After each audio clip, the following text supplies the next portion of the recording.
Here at the Council on Aging, we're never too old to learn something new. We have 3 van drivers to try out the electric bus. When Logan approached us to test drive this van for about 6 weeks, we're very happy to try out the van for several reasons. One is we do know other councils on aging have them Cape Ann transportation, and we are asked frequently if we will ever have an electric van. Right now it isn't feasible for us, but at least if we test it and we're comfortable with it, we can move forward in the future. I approached Lisa Hooper, the director of the Council on Aging, regarding this project as the sustainability coordinator for the town. I'm in charge of working to help meet our 2040 net zero goal, which is to reach net zero greenhouse gas emissions community-wide by the year 2040. To do that involves electrifying a lot of our vehicles community-wide. One place in our town that, has a lot of vans is the Council on Aging. They have a lot of special needs for these vans as well, too, that might be different from school or maybe traditional transportation, given the transportation for elderly people. I like this bus. It drives very nice. It's an electric bus. You can see everywhere.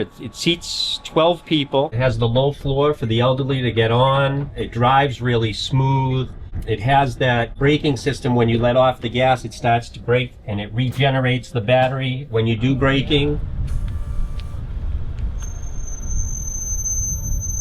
You can drive around town and not to charge as often. The more you stop and go, the more it recharges.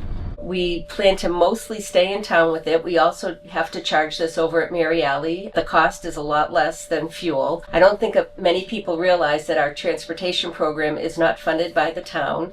Our 4 part-time drivers, our fuel, and our 4 vans all come from grants in the Shattuck Memorial Fund and private donations. If we could have an electric van in the future that could help reduce the fuel costs as well as the maintenance costs. The vehicles have less maintenance requirements over time. You're not changing the oil, you're not having engine rebuilds or transmission failures, generally less moving parts. It means less having to pay for keeping up the vehicle. You're welcome to come down and look at the van. Mostly will be driven Tuesdays and Wednesdays and part of Thursdays, but if you're interested and you want a specific showing, give me a call, 781-631-6225, and we can always arrange for other times if people want to come and look at the van.